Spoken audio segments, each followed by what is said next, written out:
भारतीय रेलवे हमेशा से घाटे में चली है। क्या भारतीय रेलवे के घाटे बढ़ गए हैं? Have the losses increased? क्या घाटा या नुकसान बढ़ गया है? Is Indian Railways striding towards losses, और I should say higher losses? आइए जानते हैं।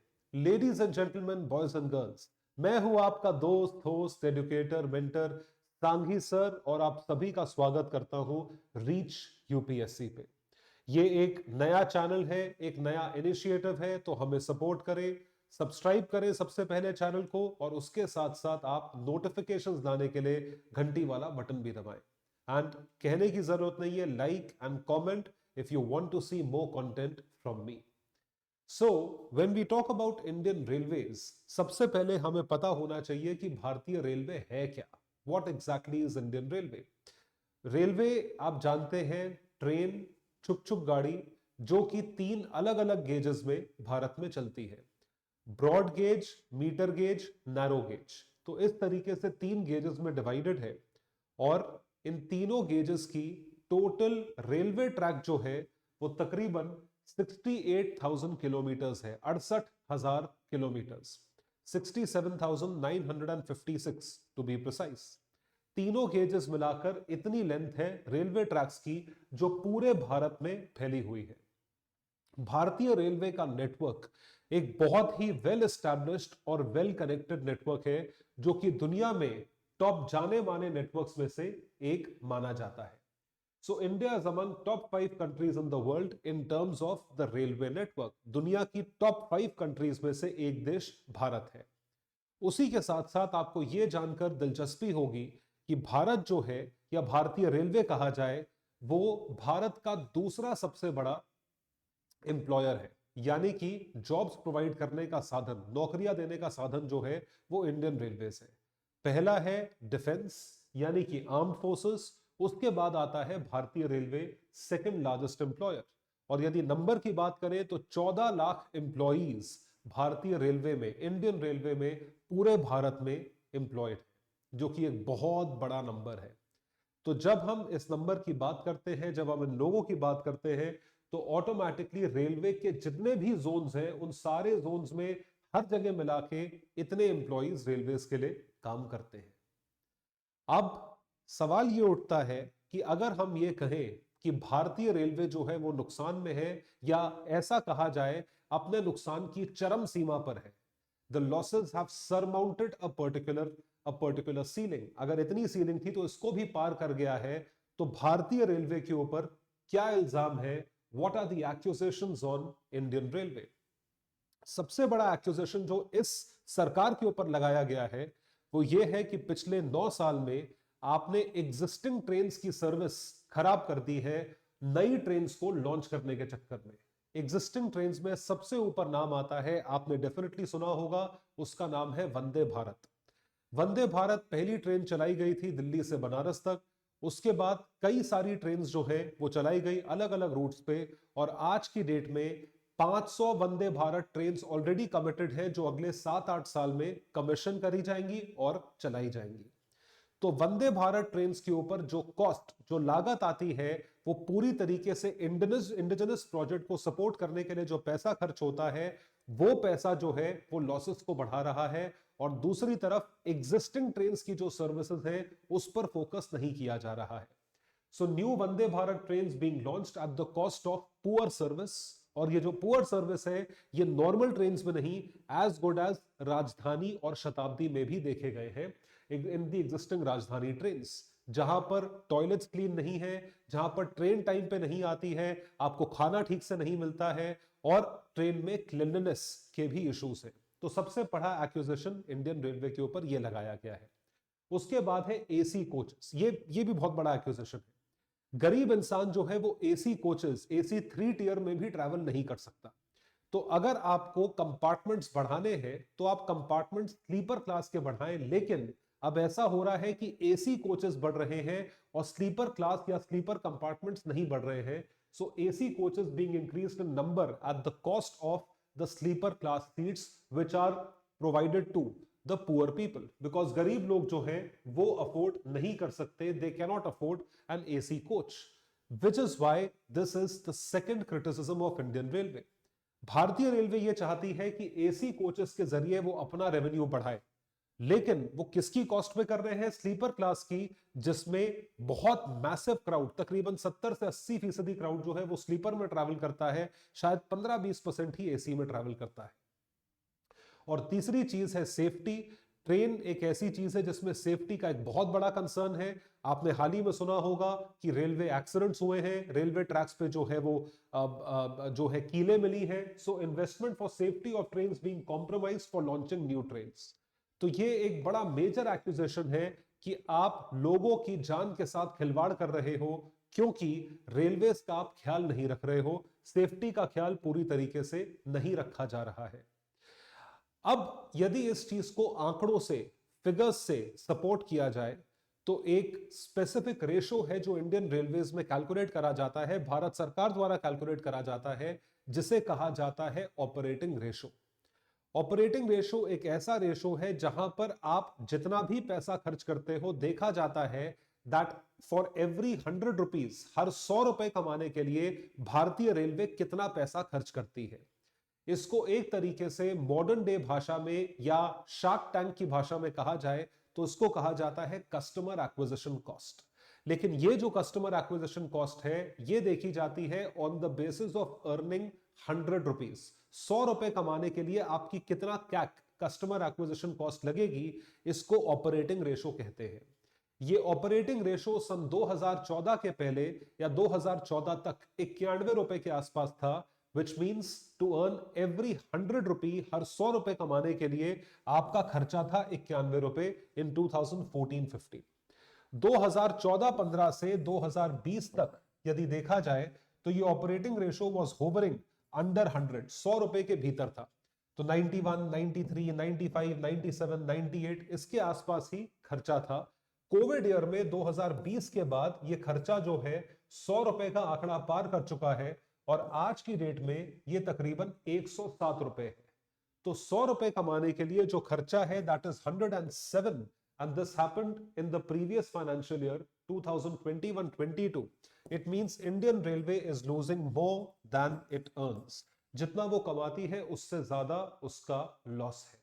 Operating ratio is running in the negative, ये नेगेटिव में जाता है। अगर इसको और डायसेक्ट करा जाए, आपको कुछ माइंड बॉगलिंग फिगर्स मैं यहां पर बताना चाहता हूं। ये जितनी आप फिगर्स देख रहे हैं, ये लॉसेस बताते हैं on the basis of class. Sleeper class, AC 3 tier, 2 tier, first class, freight trains. तो आप देख सकते हैं एसी फर्स्ट क्लास 2 टियर, ये एसी की तीनों क्लासेस हैं। इन तीनों क्लासेस में खूब नुकसान है। पिछले 3 साल को ही देखें, फर्स्ट क्लास में 403 करोड़ का नुकसान है, और इसके बाद उसके अगले साल 719 करोड़ का नुकसान था, फिर 406 करोड़ का नुकसान था। फर्स्ट क्लास भी कंसिस्टेंटली रेड में है, नेगेटिव, यहां पे भी नुकसान है। एसी 2 टियर में भी अच्छा खासा नुकसान है, 1300 करोड़, 3000 करोड़ और 1500 करोड़ का नुकसान है। थोड़ा बहुत प्रॉफिट 3 टियर ने दिखाया था, लेकिन वो भी अब नुकसान में जा चुका है, 6500 करोड़ और 700 करोड़ का नुकसान है। उसके बाद एसी चेयर कार में 1000 करोड़ का नुकसान है, 473 करोड़ का नुकसान है। Sleeper class, second class, ordinary class, दबा के नुकसान है यहाँ पे 20-20 हजार करोड़ के नुकसान है, 20,000 करोड़, 17,000 करोड़, 11,500 करोड़। इतना नुकसान हमें देखने को मिल रहा है पिछले 3 सालों में, और ये नुकसान जो है, खासकर समझने वाली बात है, नुकसान बढ़ता ही जा रहा है। तो 3 टियर में थोड़ा बहुत प्रॉफिट छोड़ के all other segments, specially sleeper class, are posting huge losses for the Indian railways. If you are incurring losses worth 20,000 crores each on one class, then you imagine the total loss that you are hovering. कितना नुकसान है? 30,000 करोड़ से ऊपर का नुकसान है। तकरीबन 30,000 करोड़ का नुकसान जो है वो इंडियन रेलवेज झेल रही है। यहां पर मैं आपको एक चीज बताना चाहूंगा कि भारतीय रेलवे हमेशा से नुकसान में चलती थी, पर वो नुकसान जो है वो 3,000, 4,000, 5,000, एट मोस्ट 8,000 करोड़ तक गया था। अब यह नुकसान 4 गुना हो गया है। It has quadrupled, it has reached almost 30,000 crore and it has become 4 times. इसके पीछे रीजंस क्या हैं? What are the reasons? ऐसी क्या आग लगी हुई है जिसकी वजह से नुकसान बढ़ता जा रहा है? नुकसान यानी कि लॉस बढ़ने का प्राइमरी रीजन हो सकते हैं 2, या तो आपका खर्चा ज्यादा है या आपकी आमदनी कम है, या दोनों चीजें हैं। आमदनी कम हो गई, खर्चा बढ़ गया। So when we talk about this, the revenue expenditure rises. Revenue expenditure जो है वो बढ़ा है। रेवेन्यू एक्सपेंडिचर जो है वो रेलवेज का इतना ज्यादा है, आप सोच नहीं सकते हैं। Salaries, pensions, salaries, wages, pensions, यही मिला के मेजॉरिटी खर्चा है इंडियन रेलवे का। तो सैलरीज और पेंशन्स जो है वो स्पेशली 7th पे कमीशन के बाद और बढ़ गई है।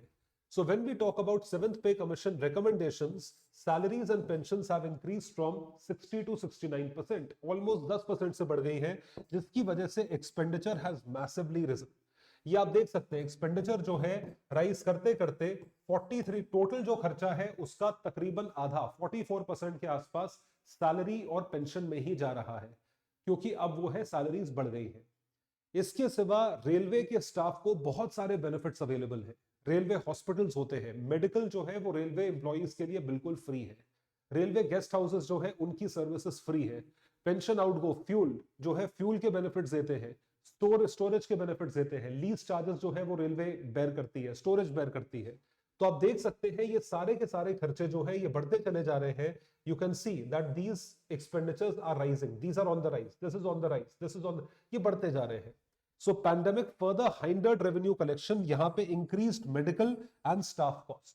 तो अब पैंडेमिक में एक तो इंडियन रेलवे हो गई बंद, जिसकी वजह से आमदनी तो हो गई जीरो, और दूसरी तरफ क्योंकि लोग बीमार पड़े तो वो रेलवे अस्पताल गए। जब आप रेलवे अस्पताल जाओगे तो भारत सरकार के ऊपर मेडिकल कॉस्ट पड़ेगी और स्टाफ कॉस्ट पड़ेगी, डॉक्टर कॉस्ट और जो है पैरामेडिक स्टाफ की कॉस्ट, एम्बुलेंस कॉस्ट, ये सारी की सारी कॉस्ट, दवाइयों की कॉस्ट, सब कुछ बढ़ेगा। तो खर्चे जो है वो ज्यादा हो गए, आमदनी जो है वो कम हो गई। इस वजह से incomes have been hugely impacted. So declining internal revenue, internal revenue railways रेलवेज का है वो डिक्लाइन हुआ, यानी कि जो वो टिकटिंग से चार्ज करते हैं, फ्रेट चार्जेस लेते हैं, ये डिक्लाइन हुआ। इंटरनल रेवेन्यू जो है वो 80% से 50% रह गया 7 साल में, फाइनेंशियल ईयर 2022 में आधा रह गया। इस वजह से इनको एक्स्ट्रा बजटरी सपोर्ट चाहिए, मतलब इंटरनल रेवेन्यू के बाहर का सपोर्ट चाहिए, एक्स्ट्रा बजटरी रिसोर्सेस, कि अब सरकार से आप एलोकेशन मांगो या आप अलग तरीके से लोन लो, बॉन्ड्स इशू करो, गवर्नमेंट बॉन्ड्स वो सरकार खरीदेगी, उसका पैसा लो, वो भी एक तरीके से लोन है। Funds from LIC and market at higher, ये सब लोन के तौर पे लेते हो, ये कोई आपको ग्रांट नहीं मिल रहा है, this is a loan. So when you take a loan, आप LIC से, higher interest now and make significant portion of total resources, further adding to interest cost of railways. ये इंटरेस्ट कॉस्ट जो है वो रेलवेज की add कर रहा है। तो आपको जो लोन आप ले रहे हो ये भी आपका ब्याज बढ़ा रहा है, which is also a heavy amount on interest, ये चीज बढ़ रही है। सो इंटरनल रेवेन्यू जो आप देख रहे हो, ये dark blue figures, this was really high 48%, और ये भी इस बार भी इतना है। Internal revenue has declined drastically. Other sources of revenue are on date, आप देख सकते हैं, extra budgetary resources, cross budgetary support, ये सब जो है ये उधार पे आप पैसा ले रहे हो, मतलब आपका जो ज्यादा खर्चा है उस खर्चे को मीट करने के लिए आप उधार पे पैसा ले रहे हो, जो कि आपको एक इंटरेस्ट कॉस्ट में फंसा देगा या एक इंटरेस्ट स्पेसिफिक रेट पे फंसा देगा। You will get caught. तो अब जो सवाल उठता है वो ये है कि अब क्या करें, what is the way forward. Indian railways को बहुत ज्यादा क्रिटिसाइज किया जा रहा है कि आप किस बेसिस पे क्या चीज कर रहे हैं। तो रेलवेज का ये रिप्लाई है कि हम इतनी वंदे भारत ट्रेन और उसके साथ साथ आज की डेट में वंदे साधारण ट्रेन जो है वो चला रहे हैं या चला देंगे, क्योंकि electrification of railway lines almost 80% तक हो चुका है और वंदे भारत उसी पे सपोर्ट होती है, उसी पे चलती है। 80% यदि इलेक्ट्रीफाई हो चुका है या इलेक्ट्रिसिटी वहां पे प्रोवाइड हो चुकी है तो उस पर वंदे भारत चल सकती है। तो जो 500 वंदे भारत ट्रेन चलाने का ऑब्जेक्टिव है, that will result into higher revenue. Vande Bharat में ऐसा नहीं है कि आप 5 रुपए की टिकट खरीद के बैठ जाओ, you have to buy a certain price at ticket at a certain price, जो कि आप खरीदेंगे और उसके बेसिस पे आप ऑपरेट करेंगे। इस तरीके से वंदे भारत चलती है, वंदे भारत और वंदे साधारण। तो कहने का मतलब यह है कि एग्जिस्टिंग ट्रेन्स में से मतलब बहुत बहुत सिग्निफिकेंट नंबर की ट्रेन्स को वंदे भारत रिप्लेस करेगी और Vande Bharat will give more revenues to the government of India.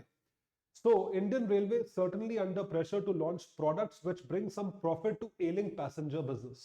और Vande Bharat is one of those projects.